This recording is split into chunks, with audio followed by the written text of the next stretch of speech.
Hi welcome to my channel Madhu's education let's this is your Madhusudan. ఈరోజు ఈ వీడియోలో AP Telangana రెండు రాష్ట్రాల్లో ఇంటర్మీడియట్ ఎగ్జామినేషన్స్ రాస్తున్నటువంటి స్టూడెంట్స్ అందరూ కూడా ఈ వీడియో తప్పనిసరిగా చూడండి. అసలు ఎగ్జామినేషన్స్ అనేవి పేపర్ కరెక్షన్ అనేది ఎలా జరుగుతుంది, ఈ పేపర్ కరెక్షన్ ఎలా జరుగుతుందో మనకు ముందే తెలిసినట్టయితే దానికి తగ్గట్టుగా మీరు ఎగ్జామినేషన్ పేపర్లో ప్రజెంటేషన్ చేయడానికి చాలా ఉపయోగపడుతుంది.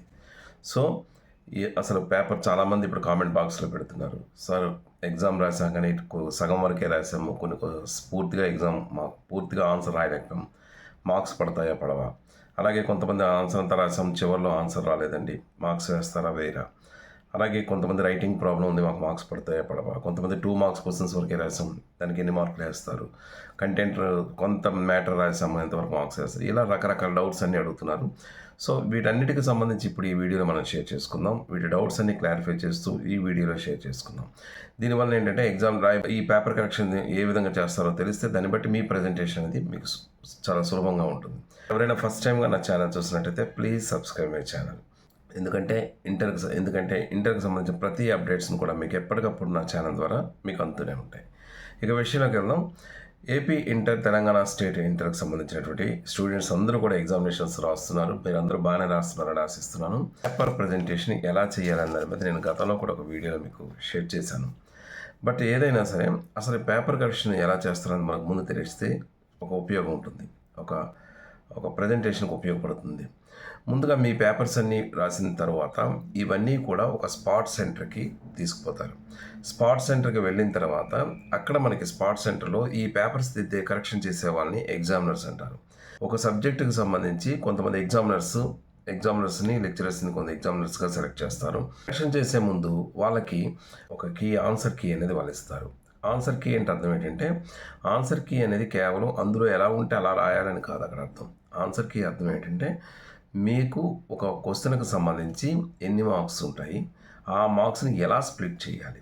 ఫర్ ఎగ్జాంపుల్ ఏదైనా ఒక మ్యాథమెటిక్స్ సబ్జెక్ట్ తీసుకోండి, అందులో మ్యాథ్స్కి సంబంధించి ఒక సమ్ పడేటప్పుడు ఆ సమ్లో ఒక గివెన్ డేటా రాసినందుకు ఇన్ని మార్కులు, లేదా సగం స్టెప్స్ వేసినందుకు ఇన్ని మార్కులు, లేదా ఫుల్ ఆన్సర్ వరకు వచ్చే వరకు అయితే ఎన్ని మార్క్స్ వేయాలనేది ఒక ఆన్సర్ కీ ఉంటుంది. బట్ ఈ ఆన్సర్ కీని బేస్ చేసుకొని మీకు మార్క్స్ అనేది వాళ్ళు ఎగ్జామినర్స్ వేస్తారు. సో ఇప్పుడు మీరు ఎవరైనా సరే మీకు ఆన్సర్ రాని పక్షంలో కంప్లీట్గా ఈ లెక్క నాకు రాదు అని విడిచిపెట్టకుండా కనీసం ఇచ్చిన గివెన్ డేటాను కూడా మీరు రాసినట్టయితే దానికి ఎన్నో కొన్ని మార్క్స్ అనేవి వేస్తారు. అలాగే మీరు ఎంతవరకు రాయగలిగితే అంతవరకు రాస్తే మీకు కొన్ని మార్క్స్ అనేవి మీకు వస్తాయి. కాబట్టి ఎవరైనా ఆన్సర్ నాకు రాలేదు, మార్క్స్ వేయలేమో అనే భయం అయితే ఎవరు పడక్కర్లేదు. మీరు రాసే ఆన్సర్లు ఎన్ని స్టెప్స్కి అయితే రాస్తాం. ఇలాగే ప్రతి సబ్జెక్ట్కి కూడా ఒక సైన్స్ సబ్జెక్ట్స్ కానీ ఆర్ట్స్ సబ్జెక్ట్ కానీ ఒక డయాగ్రామ్ ఉందంటే డయాగ్రామ్కి ఎన్ని మార్కులు, థియరీకి ఎన్ని మార్కులు, అలా ప్రతిదానికి స్ప్లిట్ చేసి ఒక ఆన్సర్ కీ అనేది మనకు తయారై ఉంటుంది. ఈ ఆన్సర్ కీని బేస్ చేసుకొని వాళ్ళు పాస్ చేస్తారు.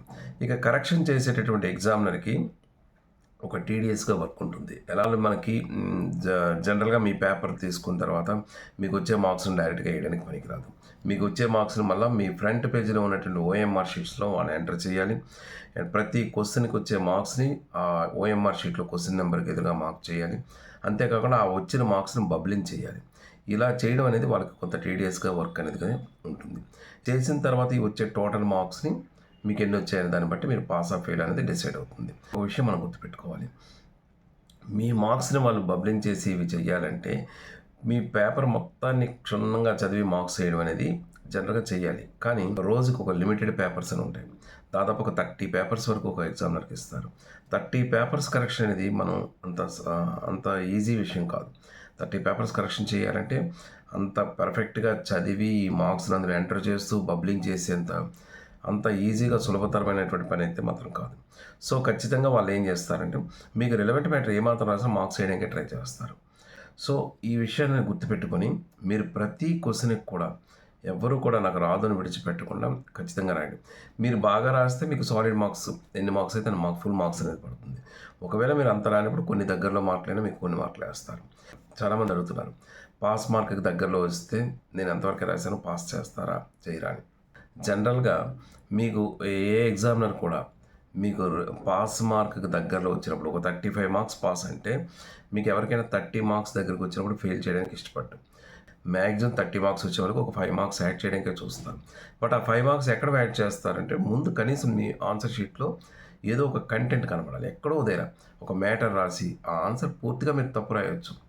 అట్లీస్ట్ కొంతైనా కరెక్ట్ రాసి ఉంటారు కాబట్టి మీరు ఏమాత్రం రాసినా 1 మార్క్ యాడ్ చేసుకుంటూ వెళ్ళిపోయే అవకాశం ఉంటుంది. కాబట్టి ఏ క్వశ్చన్ కూడా రాదు అని విడిచిపెట్టకుండా మీరు అటెంప్ట్ చేసి మీరు చివరి వరకు పోరాడమే. ఇకపోతే బాగా చదివే స్టూడెంట్స్ అందరూ కూడా మాకు 75కి 75 మార్క్స్ వస్తాయా అని అంటున్నారు.